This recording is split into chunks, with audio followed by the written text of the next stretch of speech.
स्नेहा, रीनू और पारुल तीनों ही बहुत खास दोस्त थी। वो आपस में मिलजुल कर रहती, एक दूसरे के सारे दुख दर्द बांटती और अच्छे से रहती। लेकिन फिर एक दिन, स्नेहा, तेरी शादी को इतने साल हो गए, तू मायके क्यों नहीं आती है? अरे कुछ नहीं, क्या करना है मायके जाकर, वहाँ सारे अपने में ही मस्त हैं। वैसे भी मेरे घर में काम खत्म होने का नाम ही नहीं लेते। अब पारुल और रीनू दोनों मायके जाती हैं, जो स्नेहा के घर के पास ही होता है।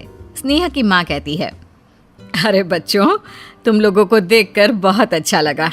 लगता है कि फिर से वही दिन आ गए जब तुम तीनों पूरे मोहल्ले में धमा चौकड़ी मचाया करती थी। घर आना ठीक है। स्नेहा की माँ वहां से चली जाती है। रीनू, मुझे तो स्नेहा बड़ी सेल्फिश लगती है। अरे माँ बाप से मिलने का मन किससे नहीं करता। सही बोल रही है, मेरा बस चले तो मैं तो 2-2 महीने यहीं रह जाऊं। तभी रीनू की माँ आवाज लगाती है, अरे रीनू, पारुल से तो तू ससुराल में भी बात कर लेती है, मिल लेती है। कम से कम घर आई है तो हम लोगों के पास रह ले। हाँ माँ आई। यार पारुल, मैं तो चली। माँ, तो मैं मायके आ जाऊं तो एक पल नहीं रह पाती मेरे बिना। मैं भी चली, माँ ढूंढ रही होगी। वैसे सच्ची स्नेहा की माँ पर दया आती है। दोनों वहां से चली जाती हैं। कुछ दिन मायके रहने के बाद दोनों स्नेहा के शहर यानी कि अपने ससुराल वापस आ जाती हैं। फिर तीनों एक बार मिलती है। स्नेहा, तेरी माँ मिली थी, कह रही थी कि हमें देखकर उन्हें हम तीनों के बचपन के दिन याद आ गए। अच्छा, कैसी है माँ? पारुल और रीनू दोनों को ही स्नेहा पर गुस्सा आता है। तुझे क्या मतलब है? तेरे बच्चों की छुट्टी थी, तू भी हम लोगों के साथ चल सकती थी ना। लेकिन ना जी, तेरे जैसी तो शादी होते ही मियाँ जी की सगी हो जाती है। हाँ, और जो माँ बाप ने पैदा किया, पाला पोसा, वो कोई मायने नहीं रखते इन लोगों के लिए। स्नेहा कुछ नहीं कहती। वो चुपचाप अंदर चाय लेने चली जाती है। जब वो चाय लेकर आती है तो, सुन, अब अगले महीने रक्षाबंधन है, हम तो जा रहे हैं मायके, तू भी चलेगी ना? नहीं यार, वो क्या है ना, हम कुछ नहीं जानते, तुझे चलना ही होगा। स्नेहा शांत हो जाती है। दोनों सहेलियां आपस में बातें करती हैं और घर चली जाती है। तभी स्नेहा की सास कहती है, हाँ बेटा स्नेहा, क्या बात है, तेरे मायके में तो सब ठीक है ना? मैं भी देख रही हूँ तूने मायके जाना बंद ही कर दिया है। क्या हो गया बेटा? अरे नहीं माँ जी, मेरे मायके में तो सब बहुत अच्छे हैं। वो क्या है ना, मैं थोड़ा थक जाती हूँ ज्यादा ट्रैवल करने से, तो सोचा थोड़ा आराम ही कर लूँ। आने जाने में वक्त और पैसा दोनों ही लग जाता है ना। हाँ ये तो है। वैसे जाना चाहे तो रक्षाबंधन में चली जाना। तभी स्नेहा की ननद आ जाती है। अरे भाभी, क्या बात है, आपके भाई भाभी और माँ पापा आपको बुलाते नहीं क्या? स्नेहा ये सुनकर घबरा जाती है। उसे लगता है कि उसके मायके न जाने के कारण उसके मायके वाले बदनाम हो रहे हैं। अरे नहीं, वो लोग तो बुलाते रहते हैं, बस मैं ही नहीं जाती हूँ। वैसे जा रही हूँ ना मैं अगले महीने रक्षाबंधन में। स्नेहा किसी तरह बात को टालकर चली जाती है। फिर वो दिन भी आ जाता है जब राहुल और रीनू स्नेहा के पास आते हैं। चलो मैडम, तैयार हो गई ना आप? शुरू करें यात्रा, तीनों अपने मायके की। स्नेहा मन मार कर सामान लेकर आती है और तीनों के साथ मायके के लिए निकल पड़ती है। लेकिन पूरे रास्ते स्नेहा का मन बुझा बुझा सा ही रहता है। अरे क्या हो गया? हम लोगों के गाल देख, मायके जाने की खुशी में कैसे लाल हो रहे हैं, और एक तू है। और क्या, तेरे को तो देखकर लग रहा है कि तू तो रो ही देगी। बस इतना कहना था और स्नेहा जोर जोर से रोने लगती है। अरे पागल है क्या? क्यों रो रही है? क्या हो गया? स्नेहा संभाल खुद को, सभी देख रहे हैं। स्नेहा आसपास देखती है और शांत हो जाती है। लग रहा है इसे पति की याद आ रही है। चल छोड़ आते हैं इसे जीजा जी के पास। अरे क्या है स्नेहा, क्यों रो रही है? मायके जा रही है, जेल नहीं, वो भी रक्षाबंधन में। सभी लड़कियां जाती हैं मायके। स्नेहा शांति रहती है। वो कुछ नहीं कहती। किसी के सवाल का जवाब दिए बिना वो ऐसे ही बैठी रहती है कि तभी स्टेशन आ जाता है। चलो चलो घर चलते हैं सारे, रिक्शा देख लो। अरे मैंने तो कैब बुक कर दी है, आती ही होगी। स्नेहा कुछ नहीं कहती। वो शांति से खड़ी होती है जैसे वो जाना ही नहीं चाहती मायके, लेकिन करे तो क्या करे। तभी कैब आ जाती है। सारे अपने अपने घर उतर जाते हैं। स्नेहा मायके के दरवाजे में जब कैब से उतरती है और घर की डोरबेल बजाती है तो दरवाजा भाभी खोलती है। अरे स्नेहा, कैसे आना हुआ? सब ठीक तो है ना? हाँ, वो कल रक्षाबंधन है ना। हाँ, अच्छा, राखी बांधने आई हो। आओ, वैसे डाक से भी आ जाती राखी, मुफ्त में ही परेशान हो रही हो। स्नेहा मुंह नीचे करके अंदर चली जाती है। वो जैसे ही अपनी अलमारी खोलने वाली होती है कि अरे स्नेहा, कैसी है बेटा? फ़ोन भी नहीं किया तूने। ला तेरा बैग मुझे दे दे, मैं अपने कमरे में रख देती हूँ। वो बच्चों का कमरा हो गया है, वो दोनों कैसे मैनेज करेंगे? स्नेहा माँ को बैग दे देती है कि भाई ऑफिस से आ जाता है। अरे मेरी बहन, क्या बात है? भाभिया, स्नेहा के लिए कुछ अच्छा बनाना, उसके पसंद की खीर बना दो। मैं थक गया हूँ, सोने जा रहा हूँ और खाना खाकर आया हूँ मैं। अच्छा स्नेहा, आराम कर। हाँ, वो बहन को गले लगाकर कमरे में चला जाता है, जैसे दुनिया में नौकरी सिर्फ वही कर रहा है, कोई और नहीं। स्नेहा भी भाई को फॉर्मेलिटी से मिलती है और पापा के पास जाकर बैठ जाती है। कैसा चल रहा है साहिल जी का बिजनेस? सुना खूब पैसे आ रहे हैं। क्या बात है बेटा, अच्छा है ना? जी पिताजी, वैसे चाय पीने का मन है, मैं बनाने जा रही हूँ, आप पियेंगे? अरे नहीं, इस वक्त तो बहू होती है ना किचन में। स्नेहा को समझ में नहीं आता कि पिता क्या कहना चाह रहे हैं। वो किचन में चली जाती है, जहाँ वो जैसे ही चाय बनाने का बर्तन उठाती है, अरे दीदी, एक तो ये रात के खाने का वक्त है, किचन वैसे ही सासू माँ ने छोटी बनवाई, ऊपर से आप और हैं चाय बनाने आ गई। मैं काम कर लूं, फिर बना लेना। स्नेहा चुपचाप कमरे में आ जाती है। अब वो समझ चुकी होती है कि पिता क्या कहना चाह रहे थे। अगले दिन रक्षाबंधन था। स्नेहा सो ही रही होती है कि भाई की आवाज आती है। अच्छा स्नेहा, मैं जा रहा हूँ, कल वापस आऊंगा, अपना ख्याल रखना। लेकिन भैया, वो आज राखी। लेकिन ये क्या, भाई निकल चुका होता है। स्नेहा राखी लेकर पीछे भागती है तो अरे पीछे से आवाज ना देना, जरूरी काम से जा रहे हैं वो। माँ भी कुछ नहीं कहती। वो सीधे अपने कमरे में चली जाती है कि स्नेहा की आंख से आंसू आ जाते हैं। वो माँ के पास जाती है। देख स्नेहा, बुरा मत मानना, अब तेरी भाभी जैसे बोलती है हमें वैसे ही करना होता है। बेटा, तू तो जानती है कि। माँ बोले जा रही थी, लेकिन स्नेहा को कुछ सुनाई नहीं दे रहा था। अगले दिन वो सहेलियों के साथ वापस ससुराल लौट आती है। रोहन की शादी श्वेता से हुई। श्वेता का ससुराल और मायके के बीच सिर्फ एक गली का फर्क था। चिड़िया की तरह सारा दिन कुत्ती रहती है, ससुराल से मायके, मायके से ससुराल। अरे क्यों इसी मोहल्ले की लड़की से कर ली शादी? माँ, बचपन का प्यार है श्वेता मेरा। भगवान का शुक्र मना कि शादी हो गई, नहीं तो मैं तो सारा जीवन कंवारा ही रहता। तभी रोहन की सास हाथ में कटोरी लेकर आती है। अरे क्यों भाई, मेरी श्वेता को रोहन से अच्छा लड़का मिल ही नहीं सकता था। लीजिए बहन जी, चटनी बनाई थी तो सोचा श्वेता भी खा लेगी। देखा माँ, कितना फायदा है पास में ससुराल होने का। हाँ, बहुत फायदा है। जब इनके घर सब्जी नहीं बनती तो कभी सलाद और कभी चटनी तो कभी अचार देने के बहाने आ जाती है, और बदले में इनकी बेटी कटोरी में ढेर सारी सब्जी भर कर दे देती है। अभी देखना तू अपनी आंखों से। तभी श्वेता आ जाती है, हाथ में मटर पनीर का कटोरा लेकर। आ गई माँ, ये कटोरा रह गया था ना पिछली बार वाला, तो ये सब्जी ले जाओ। और बताओ पापा कैसे हैं? अभी शाम को जैसे देखकर आई हो वैसे ही तो होंगे ना बहू, क्यों बहन जी? अरे नहीं बहन जी, कैसी बात कर रही हैं? उसने तो लुंगी और बनियान में देखा था, अब तो वो पैंट में। अरे श्वेता बहू, ये तो गजब ही हो गया। जाओ जाओ, माँ के साथ जाकर देखाओ पैंट में कैसे लग रहे हैं तुम्हारे पापा। क्यों बहन जी? अरे हाँ, और क्या।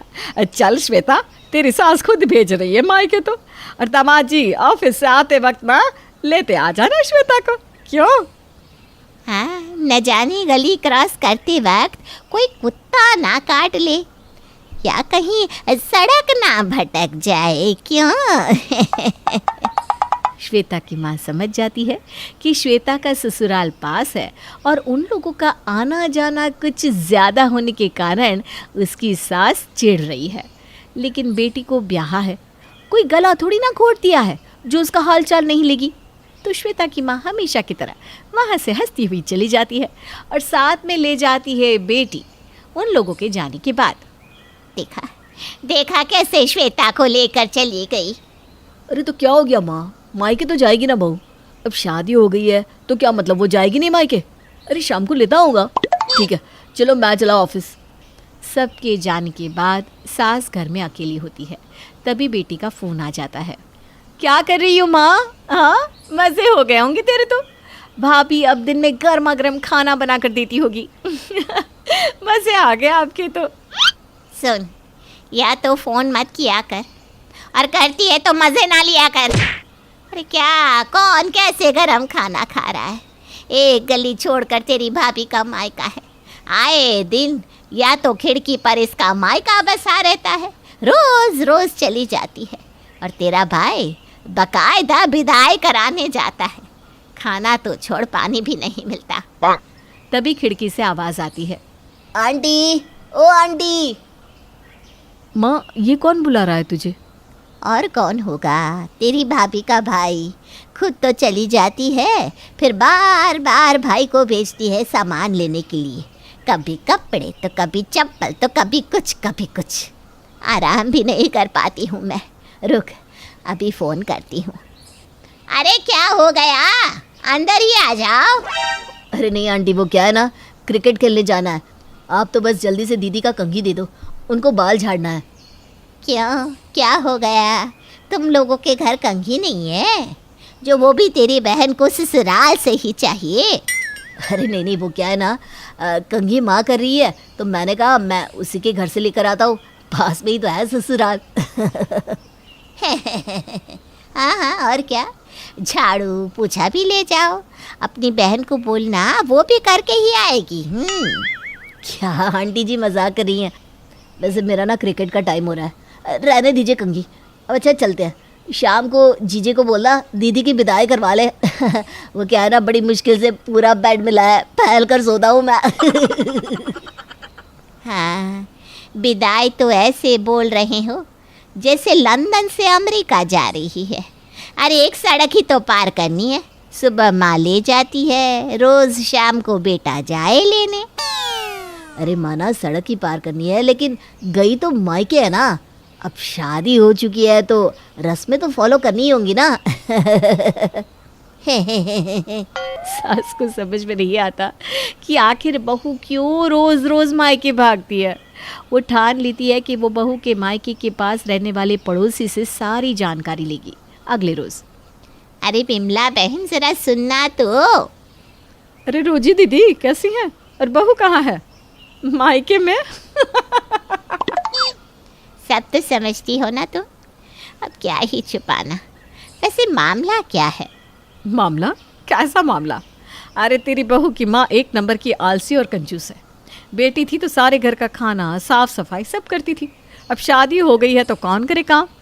बहू अब तक आई नहीं, तो माँ रोज़ बेटी को किसी न किसी बहाने से बुला लेती है, घर का सारा काम करवाती है और रात का खाना बनवा कर भेजती है। अच्छा तो ये बात है। और मेरी बहू को देखो, ये नहीं दिखता कि सास बेचारी अकेले सारा काम कर रही है। मना भी नहीं करती रोज़ रोज़ मायके जाने के लिए। और ये मैडम पास में मायका है तो रोज़ पहुंच गई मायके। अब चखाती हूँ मज़ा। अगले रोज़ फिर वही होता है। बहू सज धज कर तैयार, सास सब्ज़ी बनाती है, बहू सारी सब्ज़ी पैक करती है और माँ के आने का इंतज़ार करती है कि तभी घंटी बजती है। अरे बहू देख, तेरी माँ आ गई होगी। हाँ माँ जी, अभी देखती हूँ। बहू दरवाज़ा खोलती है और हमेशा की तरह सामने सजी धजी खड़ी होती है बहू की माँ। अरे बहन जी बैठिए बैठिए, आज क्या लेकर आई हैं? हाँ वो आज मैं कुछ देने नहीं लेने आई हूँ और उम्मीद करती हूँ आप मना नहीं करेंगे बहन जी। अब तक कहाँ कुछ मना किया है, बोलिए क्या चाहिए? वो ना मेरी बेटी को ले जाना है, आज घर में इसकी बुआ की फैमिली आ रही है तो सोचा थोड़ा ये भी मिल लेगी सबसे। अच्छा, आज तो यहाँ भी मेरी बेटी का ससुराल आ रहा है, तो श्वेता तो आज यहाँ काम में बिजी होगी। आप बता दीजिए कि वो लोग कब आ रहे हैं, मैं मिलाने के लिए भेज दूँगी। वो क्या है ना, आपको तो पता है, घर के काम करते करते मेरा तो घुटना बोल गया है। अब बहू आई है तो कम से कम बहू के सुख तो ले लो, क्यों? अब बहू की माँ को चिंता हो जाती है कि अगर बेटी घर नहीं गई तो इतने सारे मेहमानों का काम कौन करेगा। हाय रे, मैं माँ के साथ नहीं जा पाई तो कैसे काम होगा। और माँ जी ने तो मुझे बताया ही नहीं था कि दीदी के घर वाले आने वाले हैं। अब क्या करूँ। लेकिन बहू की माँ, जिसे इस बात की बिल्कुल चिंता नहीं थी कि बेटी की शादी हो चुकी है और उसका फ़र्ज़ अब सास और पति के लिए भी है। ये तो अच्छा ही है, दोनों घर मेहमान आ रहे हैं। अब आसपास घर होने का कुछ तो फ़ायदा होना ही चाहिए। एक काम करती हूँ, इसकी बुआ को लेकर यहीं आ जाऊँगी, मिलना जुलना भी हो जाएगा, बाकी खाना पीना भी एक ही घर पे हो जाएगा। और बेटी तू ना एक काम करना, जो भी बनाना ज़्यादा ही बना लेना, ठीक है? चलती हूँ, दोपहर में मिलते हैं। सास हैरान कि हाय रे, ये कैसे घर की बहू ले आए जिन्हें चिंता ही नहीं कि बेटी ससुराल में रहती है, ना कि मायके में या किसी पीजी में। रात में बेटा घर आता है तो क्या हो गया, गुस्से में क्यों लग रहा है? अरे माँ, श्वेता के मायके गया था, पता चला आज वो वहाँ गई नहीं। अरे मुझे तो बता देते, सीधे घर आता। अब ये लो मिठाई और फ्रूट्स, फ्रिज में रख दो, कल दे दूँगा। किसे दे दोगे? अरे वो विदाई कराने रोज़ जाता हूँ ना, तो खाली हाथ कैसे जाऊँ, तो रोज़ कुछ ना कुछ ले जाता हूँ। आज पता ही नहीं था कि वो नहीं गई है। तो सास सर पर हाथ रख लेती है कि ये क्या, अरे रोज़ का खर्चा ये भी है, ये तो उसे पता ही नहीं था। अब सास को आता है गुस्सा और वो बुलाती है बहू को। बहू ये क्या है, रोज रोज रोहन तुम्हारे घर मिठाई और फल फ्रूट्स लेकर जाता है, रोज का खर्चा पता है कितना होता है? तो माँ जी, अच्छा लगता है क्या कि वो खाली हाथ आए मेरी विदाई कराने? घर में छोटा भाई है, मेरा जीजा क्या लेकर आया है, उसका भी तो मन करता होगा ना। वो कहते हैं ना, बेटी की शादी के बाद माँ को उसके ससुराल में ज़्यादा दखल नहीं देना चाहिए, लेकिन अगर दे तो क्या हो, वो भी देख लीजिए। रानी, क्या मजाक है ये, जब देखो तब तुम्हारे मायके में तुम हम लोगों के घर की सारी खबर ब्रॉडकास्ट करती रहती हो। अरे अब ये बताने की क्या ज़रूरत थी कि टॉयलेट में डब्बा चेंज किया है, तुम्हारी माँ का फ़ोन आया था। हाँ तो क्या हो गया? अरे टॉयलेट में बैठी बात कर रही थी तो माँ को बता दिया। ये थोड़ी ना बोला है कि डब्बे का रंग अच्छा नहीं है। अरे पर तेरी माँ ने तो यही बोला, क्या फ्लोरोसेंट रंग का डिब्बा सजा दिया टॉयलेट में। माँ रानी, शुरू हो गए दोनों फिर से। यार खाना दो, जल्दी से काम पर जाना है, आज स्कूटर का पहिया भी पंचर पड़ा है। पति अभी अपनी बात पूरी भी नहीं कर पाया था कि रानी की आवाज़ आती है। हाँ माँ, उनकी स्कूटर का ना पहिया फिर से पंचर हो गया है। हाँ माँ, जैसे ठीक होता है ना मैं फ़ोन करती हूँ। अच्छा मैं ना इन्हें खाना दे दूँ? अरे नहीं माँ, बंद कर दिया था कुकर, ठीक है ना? हाँ माँ। यही तो हालात है आजकल की लड़कियों के। माँ को पल पल की खबर ऐसे देती है जैसे ससुराल ना हुआ, किसी आपदा केंद्र की राहत कार्य की रिपोर्टिंग हो गई। बहू, वो क्या है ना, छींक आ गई है मुझे, जल्दी से बता दे अपनी माँ को। और हाँ, अभी अभी मोहल्ले का काला कुत्ता रोटी खाकर गया है, ये भी बता देना। अरे कैसी बात कर रहे हो आप लोग, अब मैं क्या छोटी छोटी बात माँ को कहूँगी? वैसे काला कुत्ता अभी नहीं, 2 घंटे पहले रोटी खाकर गया है, माँ को पता है। हाँ चलो अब खाना खा लो। वो क्या है ना, बर्तन साफ करते करते वक्त माँ ने कहा था कि वीडियो कॉल करना, वो देखना चाहती है कि कितने बर्तन निकल रहे हैं। बेटा, इसका कुछ नहीं होगा। माँ मैं क्या ही बोलूँ, ये तो ऐसी ऐसी बातें शेयर करती है कि शर्म ही आ जाए। शर्म तो इसे आनी चाहिए ना, या फिर इसकी माँ को आनी चाहिए, जो ये समझती नहीं कि बेटे के घर में इतना इंटरफियर करना ठीक बात नहीं है। वो दोनों बात कर ही रहे होते हैं कि बहू की माँ का वीडियो कॉल शुरू हो जाता है। ये देख माँ, इस कटोरी में इन्होंने दाल खाई थी, इस कटोरी में सब्जी, इसमें सास ने ना छाछ पी थी, और ये थाली है जिसमें मैंने सुबह पोहे खाए थे, ये कढ़ाई है माँ जिसमें पोहे बने थे। हाँ माँ। अच्छा ओके बाय।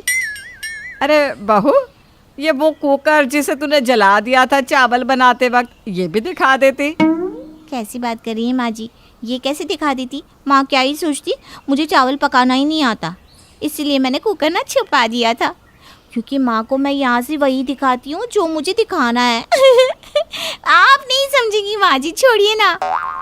सास बहू की हरकत से परेशान थी, लेकिन क्या करे, कैसे कह दे कि बहू माँ को फ़ोन ना कर। अरे एक बेटी को माँ से फ़ोन पर बात ना करने देना भी तो अपराध है, लेकिन हर रोज़ खुद के घर का लाइव प्रसारण भी तो नहीं देखा जाता। फिर शाम को पति काम से घर आता है, हाथ में होता है इंटरनेट और फ़ोन का बिल। क्या है ये, सारा दिन इंटरनेट यूज़ होता है, देखो कितना कितना पैसा लग रहा है। और नहीं तो क्या, मैं तो कहती हूँ इंटरनेट ही कटवा दो। अरे किसे इतना काम है इंटरनेट का, वैसे भी घर के काम काम है जो इंटरनेट में बैठ कर रील देखे। हाँ माँ, मैं भी यही सोच रहा हूँ कि फालतू के पैसे खर्च करके क्या ही फ़ायदा। क्यों रानी, क्या कहती हो तुम? देखिए जी, अभी ना मैं कुछ नहीं कहने वाली, मैं इस स्थिति में नहीं हूँ। हाँ तो इससे तो हेडक्वार्टर से जब आदेश आएगा तभी अपना स्टैंड क्लियर करेगी ना। क्या है माँ जी, हर वक्त आने हर वक्त बोलिए, अच्छा लगता है क्या? मैं नहीं समझती आप लोग क्यों इंटरनेट कटवाना चाहते हैं, ताकि मैं अपने घर में बात ना कर सकूं। लेकिन माँ जी, दुनिया की ऐसी कोई ताकत नहीं है जो एक बेटी को उसकी माँ से बात करना रुकवा दे, समझिए आप। अरे कैसी बात कर रही हो तुम? माँ क्यों तुम्हारी माँ से बात करने को तुम्हें मना करेगी? अब माँ 5 मिनट पहले ही मैंने गुलाबी शर्ट पहनी और वहाँ मेरी सास को पता भी चल गया कि मैंने कौन सी शर्ट पहनी है। हाँ तो क्या हो गया? अरे शर्ट कौन सी पहनी है यही तो बताया ना, उन्हें भी तो पता चले कि उनका दामाद कैसे कपड़े पहनता है, इसमें गलत क्या है? गलत कुछ नहीं है, लेकिन ये कहना कि गुलाबी शर्ट कोई लड़का नहीं पहन सकता, ये कहाँ लिखा है? सास सर पर हाथ रख लेती है कि क्या करे ऐसी बहू का। वो बेटी को फ़ोन करती है।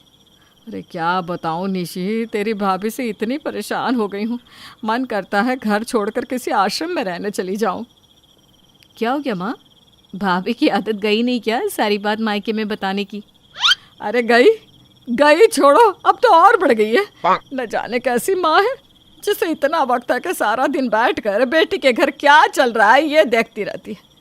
अब तो उसमें और तेरे भाई में भी ना काफ़ी झगड़े होने लगे हैं। पहले तो लग रहा था कि भाभी सुधर जाएंगी, लेकिन अब क्या कर सकते हैं माँ? अरे वही तो समझ में नहीं आ रहा, क्या करूँ मैं? बेटी कुछ सोचती है और फिर, माँ जैसा वो करती है ना वैसा ही तो कर।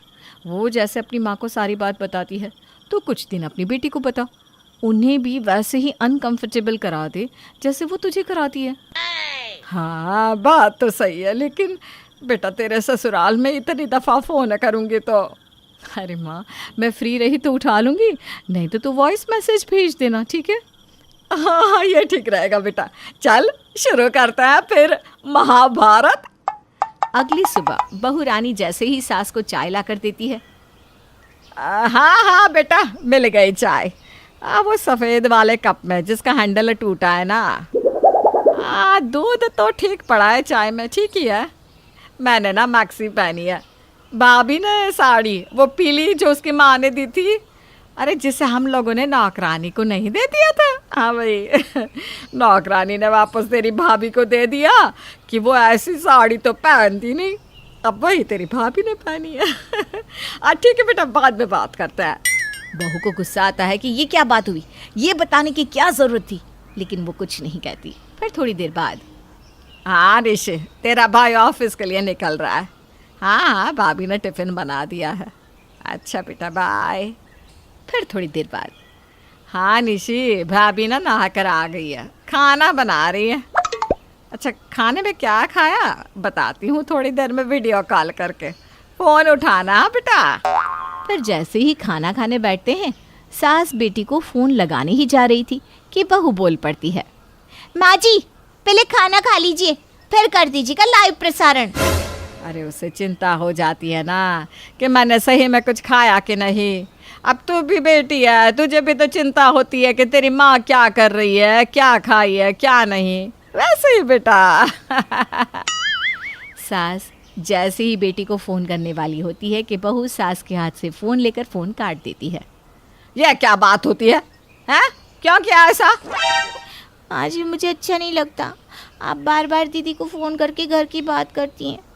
और ये घर है, कोई दुकान या भारत पाकिस्तान का मैच नहीं है। वाह बहू वाह, तू अपने माँ के फ़ोन करे तो कुछ नहीं है, कितनी कटोरी में हमने क्या क्या खाए ये तक बताए तो कुछ नहीं, और हम जरा सी बात बेटी को बता दे तो अच्छा नहीं लगता क्या? बहू समझ जाती है कि सास उसकी किस आदत से क्यों परेशान है। माँ जी माफ़ कर दीजिए, आगे से ऐसा नहीं होगा, मैं वादा करती हूँ। मुझे जितना अजीब लगता है, मानती हूँ आप लोगों को भी लगता होगा, आगे से गलती नहीं होगी। बेटा माँ को फ़ोन ज़रूर कर, लेकिन हर बात मायके तक ले जाना ठीक नहीं है। मैं समझ गई माँ जी, माफ़ कर दीजिए।